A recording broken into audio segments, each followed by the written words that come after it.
이번 집회 주제가 은혜를 입은 자여라고 기록이 되어 있는 걸 봤습니다. 누가복음 1장 28절을 한번 찾아볼게요.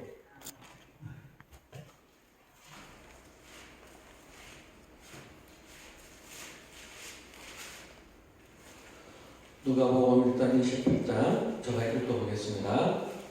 그에게 들어가 이르되 은혜를 받은 자여 평안할지어다 주께서 너와 함께 하시도다 하니. 아멘. 좀 전에 저녁 식사하시면서 우리 사회보시 목사님께서 오늘 마지막 시간을 한다고 하니까 저보고 하시는 말씀이 설거지하고 같아요. 설거지하고 잠깐 이제 설거지 제대로 한번 해보려니다. 제대로 썼고 뭐 퐁퐁이라 그러나요? 뭐 그런 것도 썼고 한번 해서 제대로 설거지를 한번 해야 되는데 은혜를 입었으면 은혜 입은 자로서 해야 되잖아요.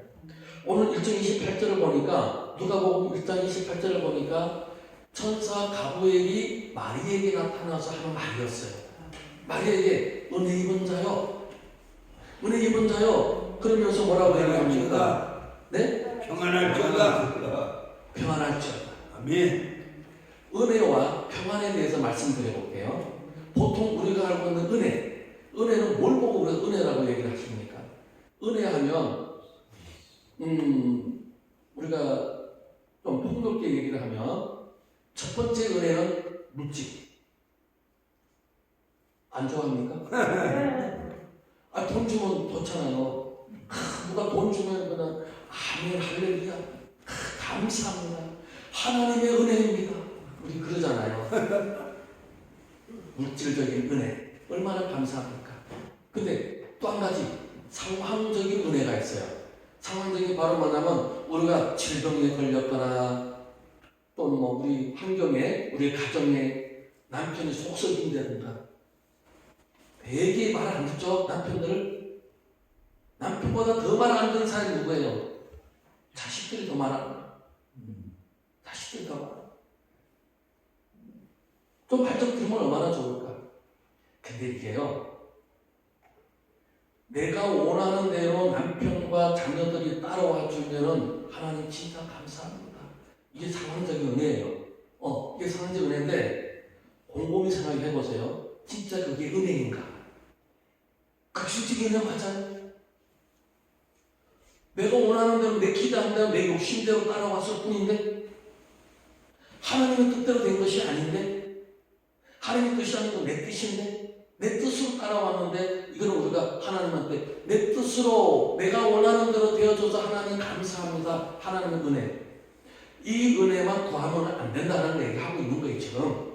그러면 우리가 뭘 은혜로 구해야 될까? 이거보다 더 큰 은혜가 무엇일까? 하나님, 내 남편, 내 자녀, 내 아내 그들이 무엇을 하든 이들로 통해서 하나님의 영광을 나타낼 수 있도록 그들의 영혼과 내 영혼을 건져주세요. 내가 말하는 말, 행동, 모든 것이 하나하나가 다 하나님의 영광을 나타내야 되거든요. 하나님의 영광을 나타내야 되는데 이 하나님의 영광을 나타내는 것이 오늘 바로 은혜 입은 자입니다.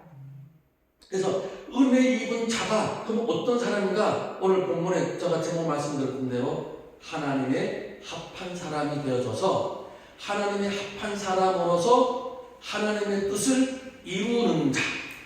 아멘. 이루는 자. 이 자가 은혜를 입은 자죠. 은혜를 입은 자인데 이 은혜를 입은 자가 뒤에 보니까 은혜를 받은 자여 뭐 할지어다? 평안할지어다 라고 얘기하고 있습니다.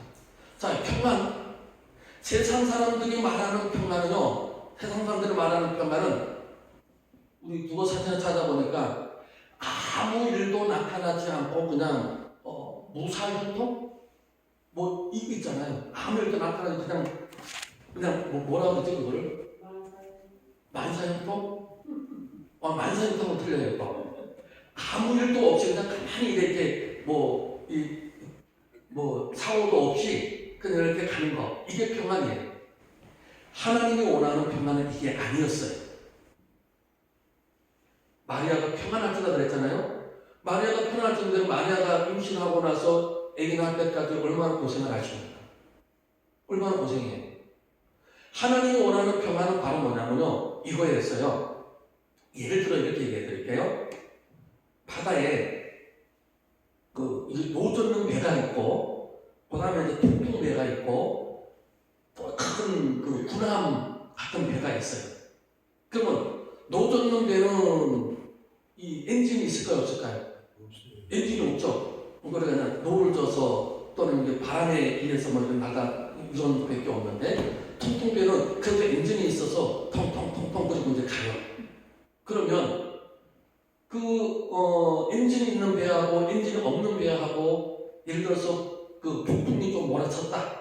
그러면 뒤집힐 수 있는 확률이 있는 배는 어떤 배일까? 통통배. 노젓는 배죠.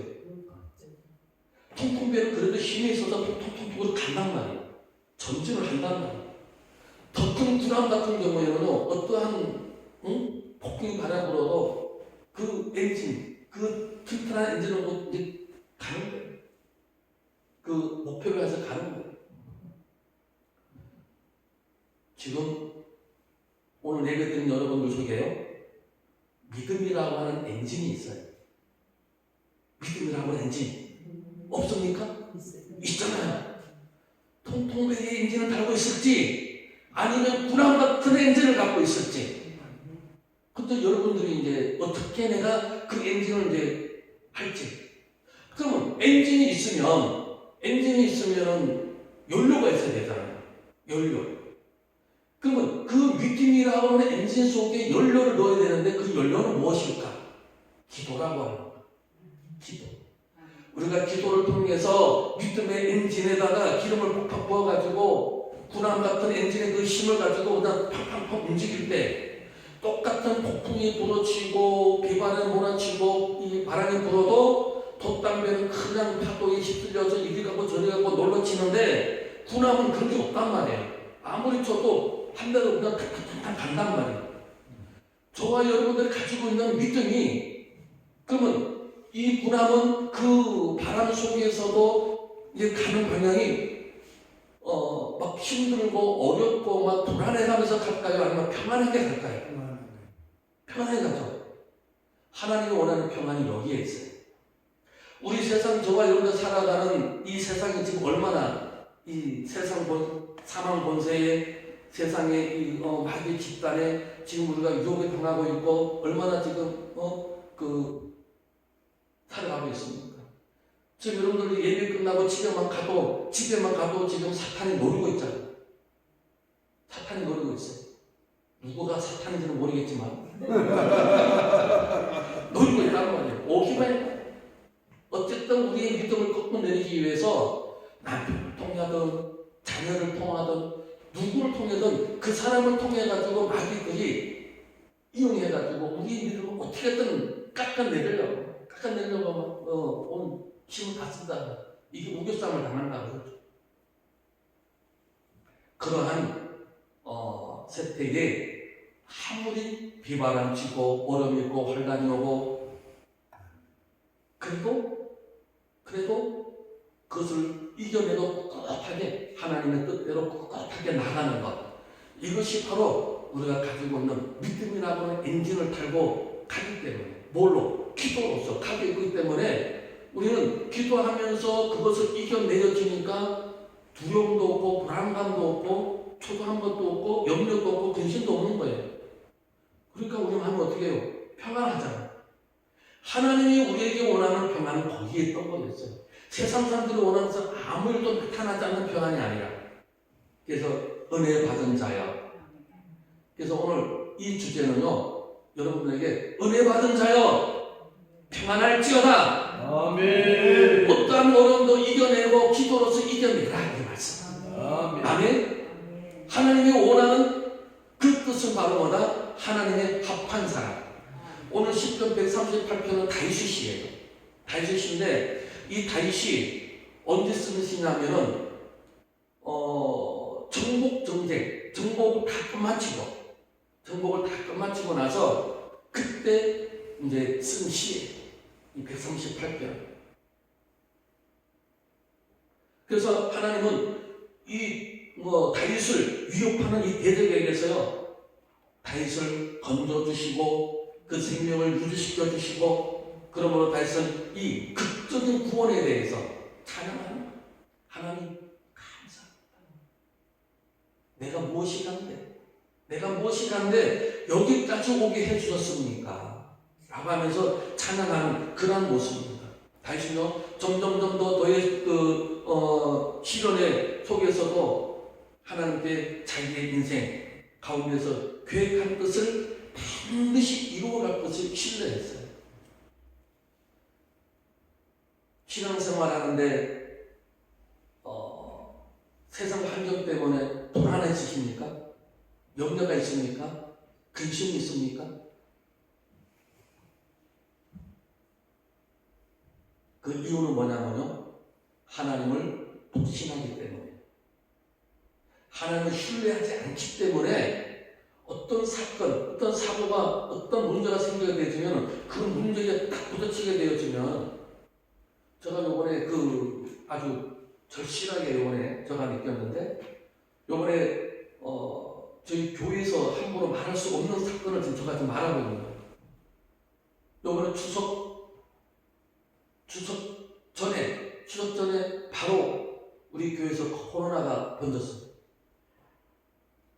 코로나 번져가지고 우리 이제 전도사님 한 분이 계시는데, 그분이 어디서 걸려갖고 와가지고 주일날 예배 드렸는데, 일부 예배 드렸을 때는 한 사람도 안 걸렸어요. 근데 이제 코로나 때문에 왜 인원수를 제한하잖아요. 그래서 누가 1부, 2부로 이렇게 나눠서 드렸는데, 2부 예배에다 걸린 사람들이 조금 걸렸어요. 거기에서 이제 사람들이 믿음이 나오는 거예요. 코로나 때문에 어떤 사람은 진짜 막 지병이 있어가지고 어디 센터로 가지 않고 어디로 가냐면 어디 병원으로 가요. 그러나 안 걸려봐서 모르시잖아요. 안 그래서 모르시죠? 확진된 사람은 증상이 있거나 없거나 지병이 없고 이러면은 왜 센터라 해가지고 시설 같은 데 이렇게 들어가요. 거기 들어가면 원하는 이렇게 우리가 흔히 말하는 감기약이라든가 이런 거를 조금 이게 주고요. 그냥 내버려 둔 것밖에 없어요.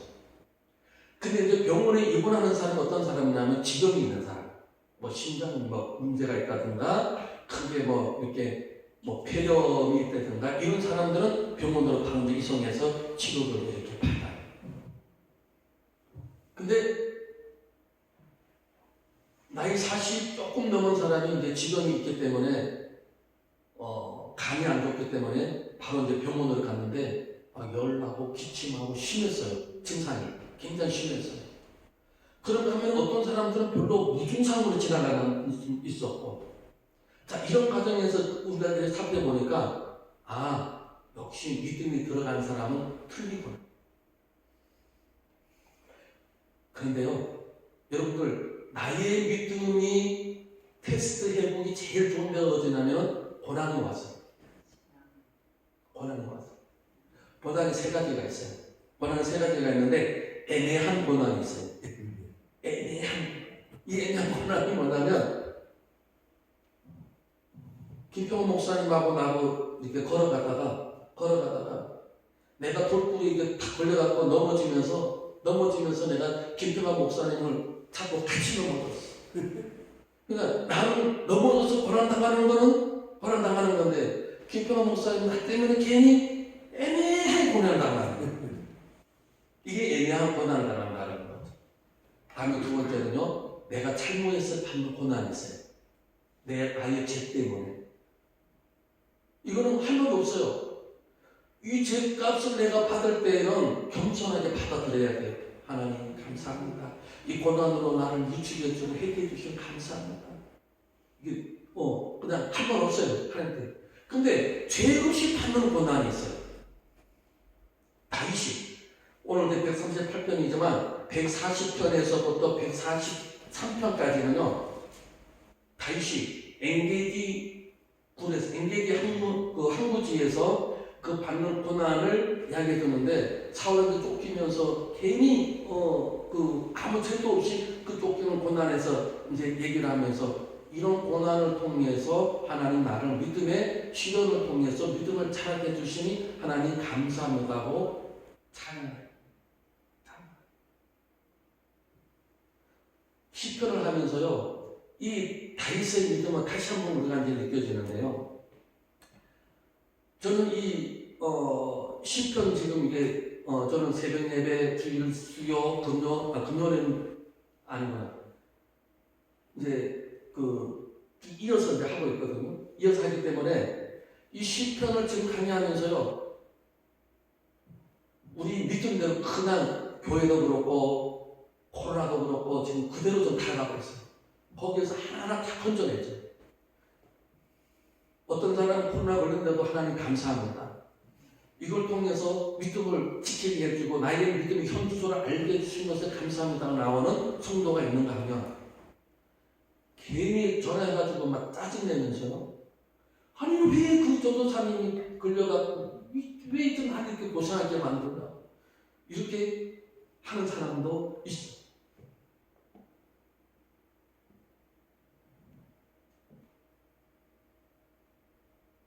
그러니까 코로나 걸리지 않은 사람들도 자가격리 들어가야 되잖아요. 자가격리 이제 들어가가지고 저도 이제 자가격리 들어갈 수밖에 없는 상황이죠. 자가격리 이제 하면서 거기서 모든 예배를 이제 영상으로만 이제 유튜브로만 예배를 이제 드리는 거예요. 예배를 드리면서 저도 막 교회에 그림이 탁 이제 번지니까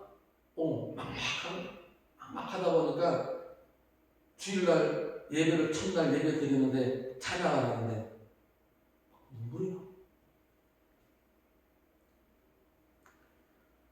찬양도 제대로 못하고 그냥 이제 말씀으로 들어가서 이제 그렇게 이제 했었는데 그 영상을 본 사람들은 막 나중에 보니까 지네들도 다 불렀다고 얘기를 해요.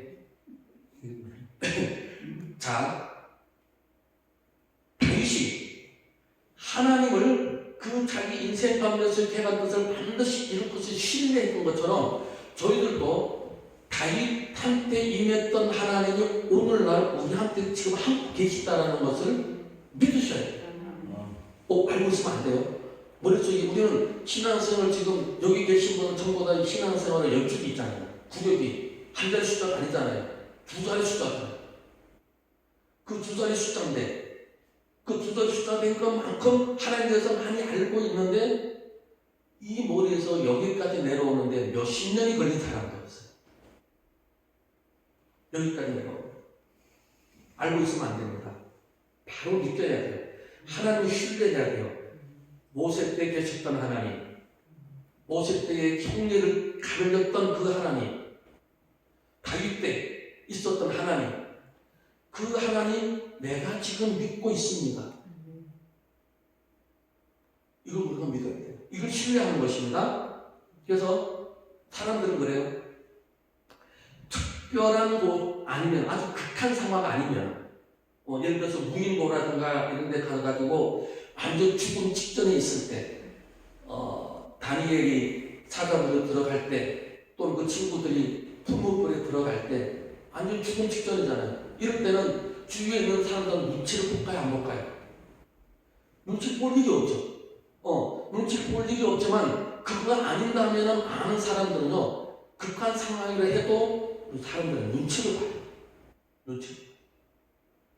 이 눈치라고 제가 말씀드려서 어감 좀 별로 좋지는 않겠지만 이 눈치에는 두 가지로 또 있어요.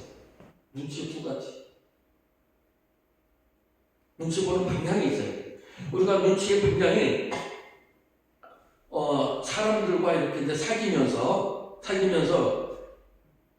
나의 이익과 나의 유익을 위해서 나의 행복에 맞추어서 사람들은 눈치를 본다 그러면 이것을 우리가 뭐라고 하십니까?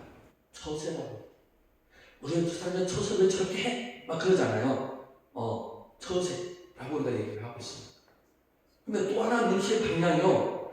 나를 위해서 눈치를 보는 것이 아니라 저 사람을 위해서, 남편을 위해서, 자녀를 위해서, 누구를 위해서, 내 주위에 있는 많은 사람들을 위해서 내가 저 사람들을 위해서 내가 뭘 해야 될까?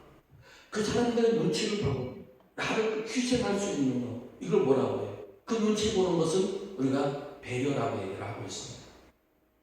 하나님도 우리의 눈치를 봤어요. 하나님도 우리의 눈치를 보고, 즉 눈치란 말을 했는데 죄송하지만 하나님도 눈치 봤다는 건 바로 뭐냐면 하나님이 우리한테 배려를 해줬다는 거죠. 하나님 우리에게 배려해 준 것이 바로 무엇입니까? 우리를 위해서 이 우주를 만들어 주셨어요. 공기를 만들어 줬어요. 이 송추, 이 땅을 주셨어요.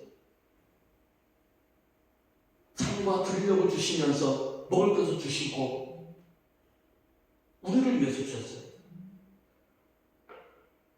하나님 만든 곳에 우리가 여기 그냥 포함된 것이 아니라 우리를 위해서 모든 것을 다 만들어 주셔가지고 하나님 우리 보고 하시는 말씀이 생육하고 번성하고 중복하고 충만하고 다스려라, 5가지 복을 주셨는데 이 5가지 복을 이룬 사람이 누구냐면 아브라함이에요. 아담은 못 이뤘어요. 다른 사람은 못 이뤘어요. 아브라함만 이뤘어요. 그래서 믿음의 조상이 되었다는 거죠. 그러면 그 하나님이 우리를 위해서 배려해 준 것이 바로 이런 걸 해주셨는데 배려할 때 우리도 그러면 하나님의 눈치를 봐야 돼요. 왜 우리가 하나님의 눈치를 봐야 될까? 왜 우리도 하나님께 배려를 해줘야 될까? 왜? 우리도 하나님의 형상을 닮았기 때문에. 하나님의 형상을 닮았다는 건 바로 뭡니까? 하나님이 우리한테 우리를 만들고 나서 하나님 우리를 만든 거예요. 우리가 어쩌다 태어난 것이 아니에요. 어쩌다 태어난 것이 아니고 하나님은 나를 이 세상에 한국 사람으로 누구 아들로 누구 딸로 나오게 하기 위해서, 그래서 나를 이 세상에 태어나기 위해서 우리 부모를 도구로 사용하는 거예요. 도구. 우리 부모를 나를 태어나기 위해서 도구로 사용하시는 거예요. 오늘 은혜를 입은 자요, 하나님이 예수님을 태어나기 위해서 마리아를 도구로 사용했던 것처럼 나를 이 세상에 만들어내기 위해서 우리 도구로 사용했던 것. 그래서 하나님이 뭐라고 하십니까? 우리 보고 우리한테 우리도 존귀하라고 얘기하고 있어요. 그래서 이사야 43장 4절에 보면요, 이렇게 기록했습니다. 내가 너를 보배롭고 존귀하게 여기고 그랬어요. 누가? 하나님이 우리를 어떻게 보배롭고 존귀하게 여긴다. 내가 너를 사랑하였은즉 내가 사람들을 주어 너를 바꾸며 백성들로 네 생명을 대신하리니. 하나님 우리를 위해서 예수님까지 보내주셔서 우리의 죄를 용서해 주기까지 십자가로 맡겨주셨다는 거죠. 그래서 우리 역시 하나님의 형상을 닮았다는 것은 하나님의 인격을 닮았고 하나님의 성품을 닮았고 하나님의 사랑을 우리가 닮은 거예요. 우리 만들 때, 하나님 인간을 만들 때 코에다 뭘 넣었어요? 생기. 훅 불었는데 그 생기가 훅 불어서 준 게 우리한테 뭘로 들어왔을까요? 양심이라는 거. 우리 마음에 양심이라고 하는 거. 이것이 생명이었어요. 이것이 우리의 종교성이었어요. 하나님을 믿어야 되는 그런 종교성이 바로 우리 마음속에 양심이 있다는 거예요. 이게 반증하는 증거가 바로 뭐냐면요, 무신론자라고 하는 사람들도 극한상에 되어지면은 신을 찾아요. 뭐 지신도 찾고 고무신도 찾고 뭐 짝신도 찾고 다 찾아요. 다 찾아요. 자기가 알고 있는 신은 다 찾아요. 극한 상황이 있을 때. 이게 뭐냐면 나는 신이 없어, 나는 무신론자야. 떠들고 다녔던 사람들도 극한상이 되어버리니까 신을 찾는 거예요. 이게 바로 뭐냐면 하나님은 그 속에 양심을 부어주는 것이 바로 뭐냐면 종교성을 부어주는 거예요. 그래서 어느 나라 가도 종교가 없는 나라가 없어요. 뭐 하나님 믿지 않는 전도자들에도 그들이 갖고 있는 힘이 있잖아요. 그게 뭐냐면 그 마음속에 종교성이 있기 때문에 신을 섬기는 거예요. 그래서 우리가 하나님의 형상을 닮았기 때문에 하나님은 우리를 위해서 배려해 주어서 이 모든 것을 주었던 것처럼 우리도 하나님을 위해서 배려해야 돼요. 하나님을 눈치를 봐야 돼요. 내 안에 계신 하나님, 나와 늘 함께 하시는 하나님을 배려하며 살아야 한다는 것입니다. 하나님께서 말씀하신 일과 명령에 대하여 순종하는 것이 바로 우리는 하나님께 배려하는 거예요. 배려. 하나님의 일, 명령, 존중해야 됩니다. 질서에 우리는 순종해야 돼요. 우리 세상 말하면 빨리 달릴 수 있어요. 그죠? 빨리 달려서 모든 것들을 우리가 감당할 수가 있습니다. 근데 하나님의 말씀에 그만 멈춰라, 천천히 가라 할 때 하나님 아니에요. 바로 코앞에 있는데요. 내 손만 뻗으면 저거 딱 내가 딸 수 있고 성취할 수 있는데요. 그러나 하나님은 멈춰라 할 때 멈출 수 있는 사람. 그 사람이 어떤 사람입니까? 바로 은혜를 입은 자. 하나님의 말씀에 순종하는 자. 질서에 순종하는 자라고 우리가 이야기하시는 겁니다.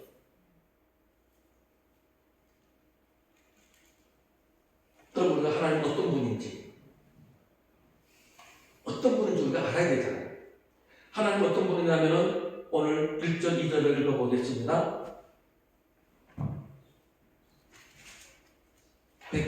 10편 138편 1절 1절 보니까요. 내가 전심으로 주께 감사하며 신들 앞에서 주께 감사하리라 찬송하리라. 내가 주의 성전을 향하여 예배하며 주의 인자심과 성실하심으로 말미암아 주의 이름에 감사하오리니 이는 주께서 주의 말씀을 주의 모든 이름보다 높게 하셨습니다.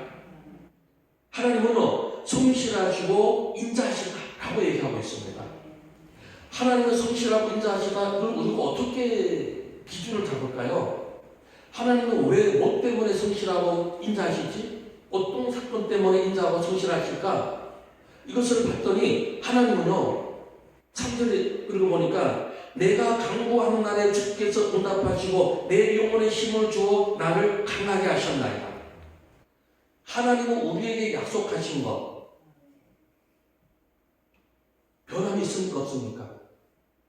하나님은 우리에게 약속한 건 변함이 없으세요. 변개치 아니시기 때문에 하나님은 성실하시고 인자하시다는 것입니다. 다윗왕은요 자신이 제가 이 배경이 뭐라고 그랬습니까? 사무엘하 8장에 보면은 다윗이 아말렉을 치고 블레셋을 이겨서 블레셋을 완전 정복하죠. 그 다음에 모압, 암몬 또 그 죽이는 에돔 나라 모든 10개 나라들을 전부 다 정복해가지고 이제 다 됐다. 라고 얘기를 합니다. 정복 다 했다 이거죠.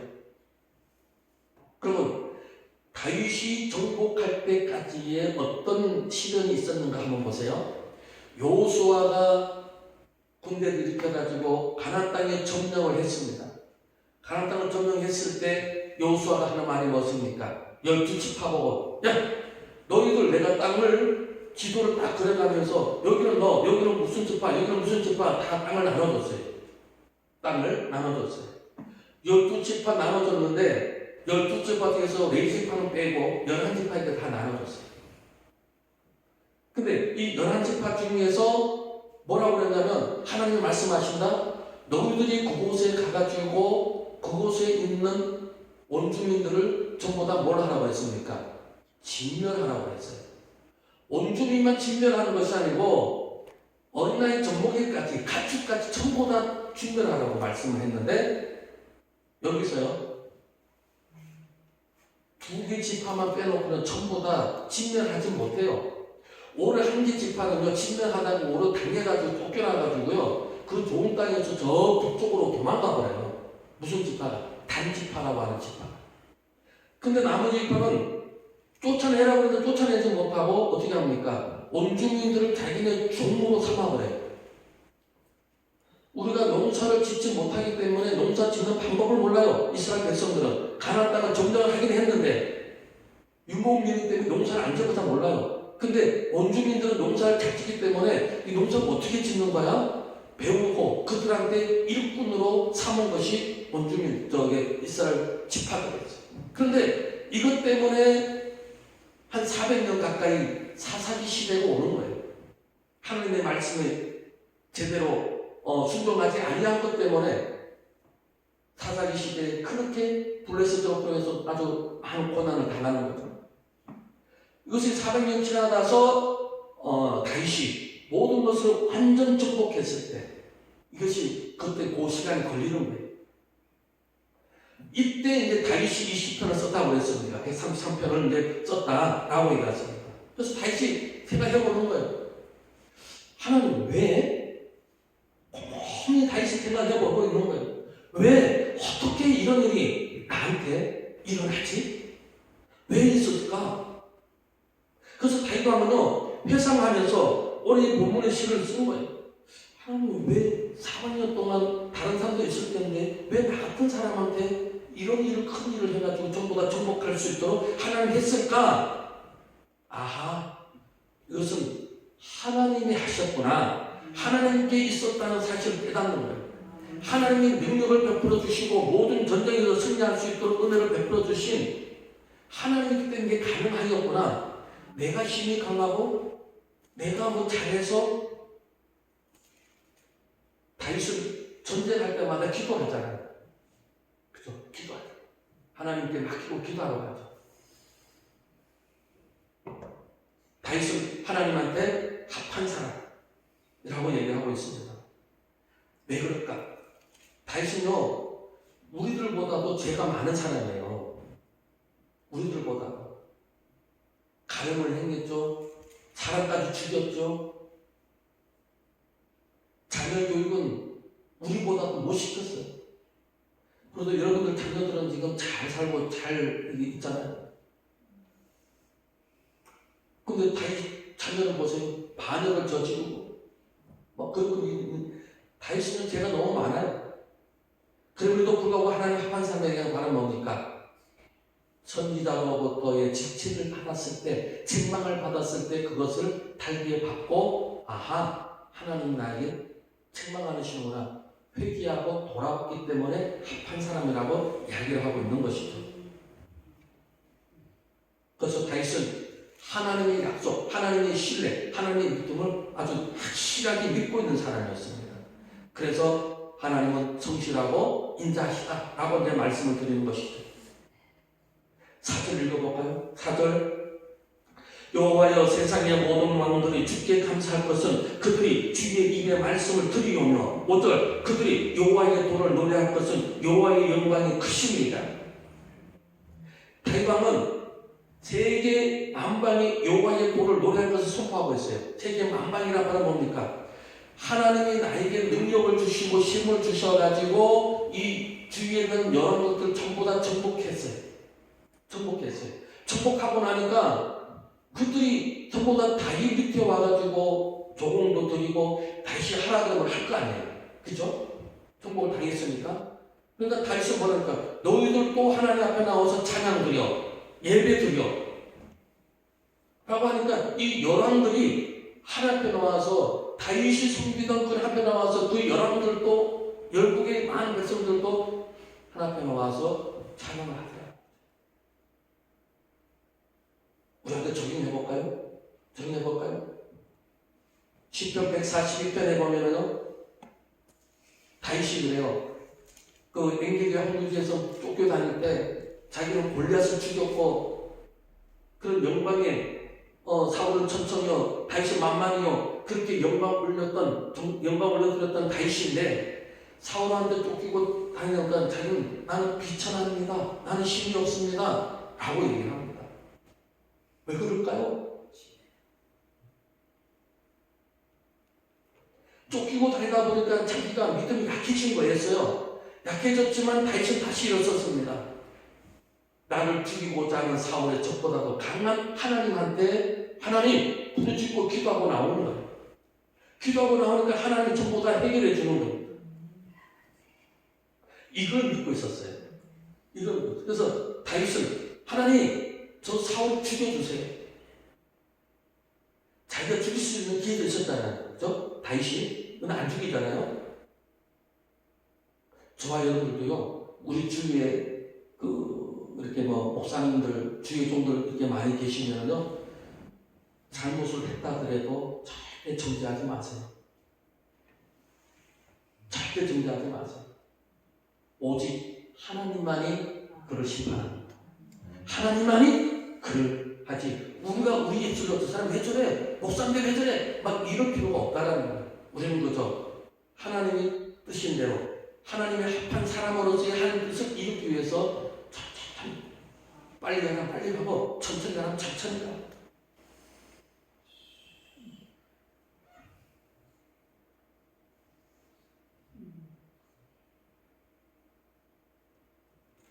저와 여러분들이 예수 믿는 여러분들이 믿음으로 바로 서 있고 하나님 앞에 합한 사람으로서 인정받게 되어지면 비록 나는 힘이 없고 세상적으로 본다 그러면 저 사람한테 억눌로 살고 좀 뭐라 그럴까요? 이게 위축되게 살고 그럴지 몰라도 나는 하나님 앞에 바로 서가지고 바로 행동을 하면서 살아졌더니 나중에 보니까 오늘 내가 그들보다 위에 서 있어요. 6절에 그 말씀이 나오는 거예요. 6절에 보니까 뭐라고 했습니까? 여호와께서는 높이 계셔도 낮은 자를 두고 살피시며 멀리서도 교만한 자를 아심입니다. 이렇게 얘기하잖아요. 비록 나는 귀찮았지만 하나님의 말씀에 순종을 사라져지니까 오로 높여져지고 나보다 높았던 교만했던 사람들 저 멀리 있는 사람들까지도 내 앞에 가서 무릎 꿇게 만들어준다라는 거예요. 여러분들 주변에 여러분들 가정에 믿음이 적은 사람들 그런 사람들 여러분들 항상 조롱하고 핍박하고 그러잖아요. 왜 그렇게 난리 떨면서 믿어? 좀 적당히 믿어봐. 이런 소리 안 들어보셨나요? 많이 들어보실 것 같은데 제가 우리 집사람한테 그랬던 저였어요. 맨 처음에 결혼해가지고요 교회 다니면 좋은데 미치지는 마라. 미치지는 마라.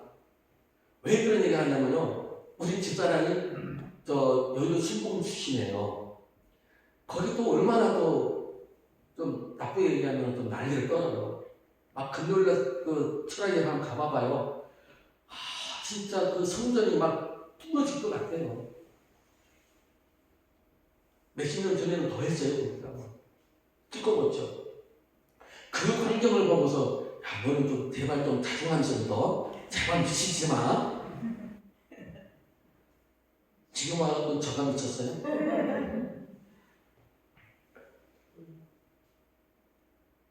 그게 바로 뭐냐면 그 당시에는 아무런 힘도 없었던 우리 집사람이었지만 세상적으로 내가 억누르고 내가 핍박하고 이랬던 저였지만 그때 우리 집사람은 나보다 힘이 없고 연약했지만 하나님의 뜻대로 살려고 애쓰고 갈고 닦고 그걸 20년 동안 해왔어요. 20년 동안 하다 보니까 내가 이제 완전히 바뀌었어요. 이렇게 바뀌었어요. 그게 오늘 이 말씀이에요. 이 말씀이에요. 열방들이 정복당해가지고 하나님한테 기도하는 거예요. 희망 잊지 마세요. 지금 식구들 중에 저 같은 사람이 있었다면 희망 가지고 기도하고 끝까지 이어나가시기를 바라겠습니다. 6절에 다시 한번 읽어보겠습니다. 6절에 여호와께서는 높이 계셔도 낮은 자를 굽어 삼키시며 멀리서도 교만한 자를 아십니다. 다 읽을게요. 7절하고 8절 다 읽을게요. 내가 환난 중에 다닐지라도 주께서 나를 살아나게 하시고 주의 손을 펴사 내 원수들의 분노를 막으시며 주의 오른손에 나를 구원하십니다. 여호와께서 나를 위하여 보상해 주시리다. 여호와여 주의 인자심이 영원하오니 주의 손으로 지신 것을 버리지 마옵소서. 자, 4절 5절에서 열방들이 우리를 향해서 와서 우리를 교회원에 이제 믿음이 생겼잖아요. 믿음이 생겼으면 그대로 유지됐으면 얼마나 좋을까. 근데 그들도 이제 안 나와서 같이 이제 예배 드리고 좋아졌는데 이렇게 살다 보니까 은혜를 까먹을 때가 있어요. 좀 뭔가 이게 이럴 때 내가 있잖아요. 안 그런가요? 우리 장로님도 이게 은혜 받고 좋은 때는 잘 그냥 우리 친구들이 다 이렇게 잘 나가다가 믿음 조금 좀 편하게 이렇게 갈 때 뭔가 또 이게 좀 슬슬 고난이 오기도 하고 좀 힘들어지기도 하고 뭔가 이런 것이 이제 올 때가 아니면 있었던가. 이게 왜 그런가 라고 봤더니 우리의 믿음이 약간 좀 이제 떨어지고 믿음이 떨어져 살다 보면 은혜가 잊어버리는 경우가 종종 생깁니다. 이럴 때 6절, 7절, 8절의 말씀이 바로 뭐냐면 얘야 과거에 내가 누구한테 했던 은혜 기억해라. 잊지 말아라. 이 얘기예요. 이스라엘 백성들에게 출애굽할 때 그래서 성경에 보면요 출애굽 사건들이 신약에서도 계속 반복해서 예화로 나오는 이유가 바로 뭐냐면 옛날에 내가 너희들한테 행했던 거 잊어먹지 마라. 근데 그게 무슨 뜻이냐면요 그냥 잊어먹지 마 기억을 하고 있어라 이 뜻이 아니에요. 이 뜻이 아니에요. 시편을 잘 보시면요 지금 몇 편인지 기억은 안 나는데요 바빌론의 포로를 끌려갔던 이스라엘 백성들이 하나님 지금 우리가 죽겠습니다. 왜? 바벨론 포로를 끌려가가지고 노예 생활하면 이제 너무 지겹는 거예요. 지겨워서 이제 부르짖기도 하고 있는 거예요. 뭐라고 부르짖기도 하냐면요 하나님 우리 백성들을 위해서 출애굽해가지고 우리 백성들을 위해서 홍해를 갈라주시고 40년 동안 강야에서 만나도 주시고 이렇게 지켜주셨던 하나님 그 하나님 오늘 이 시간에 계시면 우리한테도 똑같이 허락하여 주옵소서. 모세 때하고 바로 때하고는 시대가요 엄청난 시대예요. 한 1000년이 지난 세월이에요. 그때 행했던 하나님 그래서 우리도 이렇게 기도해야 돼요. 하나님 바벨론 사람들이 바벨론 포로로 갔던 이스라엘 백성들이 옛날에 모세 때 그 백성들에게 행했던 그 기억을 하면서 그대로 행했던 하나님처럼 바벨론 사람들이 기도했을 때 바벨론 사람들이 고레스를 통해서 포로 귀환해 줬습니다. 우리도 지금 그 심정으로 기도합니다. 하나님 모세 때, 다윗 때, 바벨론 시대 때 기도했던 응답해 줬던 하나님 오늘 우리에게 응답해 주세요. 확실하게 응답해 주세요. 라고 우리가 기도를 해야 된다는 것이죠. 성경에 왜 그게 기록되어 있을까요? 우리도 읽었으면 그것처럼 하라 이거예요. 그것도 해라. 그렇게 하면 이루어집니다. 근데 어떻게 해야 돼요? 신뢰를 해야 됩니다. 하나님이 하시면 할 수 있다는 믿음을 가지고 그 신뢰성을 가지고 믿음을 가지고 기도를 해야 되는데 긴가 민가 하나님이 이 기도하기를 하는데 하나님 들어줄까 말 건가 이런 심정으로 하게 되어지면요 하나님도 그래 긴가 민가 하나님도 그러고 계시대요. 우리 그냥 기도하고 나서 믿습니다 그러잖아요. 믿습니다. 그리고 끝나고 나서 뭐라고 기도합니까? 예수님의 이름으로 기도합니다.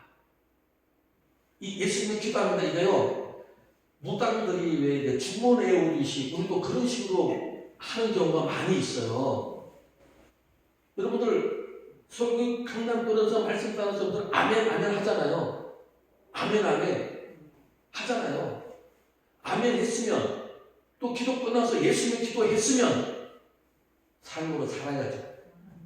아멘 했으면 예수 이름으로 기도했으면 예수님 우리에게 주시고자 하는 성경에 기록된 그 말씀대로 순종하는 삶을 살아줘야죠.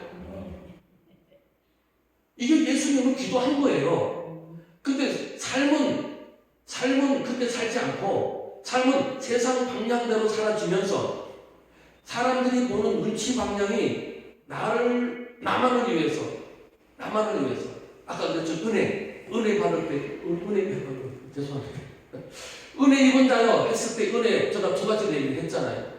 물질적인 은혜, 상황적인 은혜 여기에만 국한돼서 받을 것인가 아니면 이거를 한 단계 업그레이드된 은혜를 받을 것인가 내 영혼을 건져주셔서 내 생명을 건져주소서. 나를 이용해서, 나를 도구로 사용해서 하나님의 일을, 하나님의 도구를, 하나님의 복음을 많은 이들에게 전파할 수 있도록 나를 써주시옵소서. 뭐를 위해서? 지금 내가 가지고 있는 문제를, 내가 가지고 있는 이 고난을, 그래서 고난만 놓고 하나님 이거 해결해 주세요, 이렇게 기도하지 마시고요. 그 나라와 그 일을 먼저 구하라고 그랬으니까 그게 바로 뭡니까? 이 문제 해결해 주세요, 돈 주세요, 병 치료해 주세요, 이것만 기도하지 마시고 이거를 치료하기 위해서는 내 믿음 먼저, 내 영혼을 먼저 놓고 기도하라는 거예요. 이게 그 나라 그 일을 구하는 거예요. 그 나라 그 일을 구하는 거예요. 그래서 내 안을, 하나님 지금 돈이 필요합니다. 왜냐고요? 지금 이 돈이 있어야만이, 이거를 해결해야만이 내가 하나님을 내가 드러낼 수가 있어요. 하나님의 영광을 드러내기 위해서 내가 지금 이 돈이 필요합니다. 목적이 바뀌어야 돼요. 목적이 바뀌어요. 똑같은 돈을 구하는데도, 똑같은 상황을 내가 하나님께 구하고 있는데도 우리는 그 방향이 틀려야 돼요. 처세냐, 배려냐. 처세 쪽으로 나만을 위해서 기도하느냐, 이거는 무속신앙이에요. 기복신앙이라고 그러죠. 하나님을 무당하는 걸 만드는 거예요. 그러지 마시고요. 진실한 하나님, 성실하신 하나님, 인자하신 하나님, 긍휼이 많으신 하나님. 오늘 오후 예배 때에 그 안옥기 목사님께서 긍휼을 베풀으라고 얘기하시니까 우리 저 김평 목사님 나보고 나도 긍휼이 받고 싶어. 나도 긍휼이 받고 싶어. 긍휼의 뜻이 뭐냐면요, 긍휼이 여자들의 자궁이에요. 여자들의 자궁을 긍휼이라고 얘기를 합니다. 그게 무슨 뜻인고 하니, 우리 엄마 뱃속에서 얼마나 행복하게, 뱃속에서, 이게 긍휼이에요. 하나님이 우리가 엄마 뱃속에서 자라고 있는 것처럼 하나님 우리를 그렇게 긍휼을 베풀어 주세요라고 합니다. 그것처럼 우리도 남들한테 긍휼을 베풀 때에 어머니 입장으로, 부모의 입장으로, 내 아기가 내 뱃속에 있다는 입장으로 보호해주고 긍휼해주는, 이게 긍휼이에요. 그 긍휼을 가지고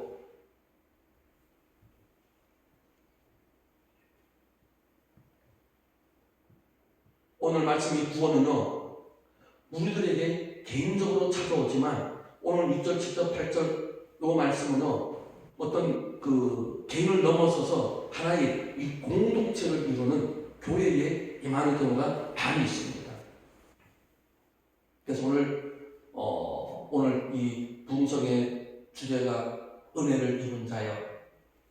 그래서 뜻을 잘 이해하고 하나님의 뜻대로 살아져야 됩니다. 은혜를 입은 자여 평안할지어다. 평안이 바로 뭐라고요? 아무도 이게 아니라 지금 저와 여러분들 속에 있는 고난, 문제, 어려움, 질병, 물질적인 것, 상황적인 것, 이 모든 고난이 있다 그러면은 이 고난을 믿음으로 기도를 통해서 이겨나가야만이 여기에서 평안을 얻을 수 있다는 거예요. 하나님이 원하는 평안은 여기에 있습니다. 그래서 우리 보고 은혜 입은 자여 평안할지어다. 믿음으로 기도로 해서 이겨내라, 이런 말씀이 되어지는 거예요. 오늘 설거지 제대로 했습니까? 조금 부족했다면 나머지 설거지는 알아서 하세요. 기도하겠습니다. 사랑과 능력이 많으신 아버지 하나님,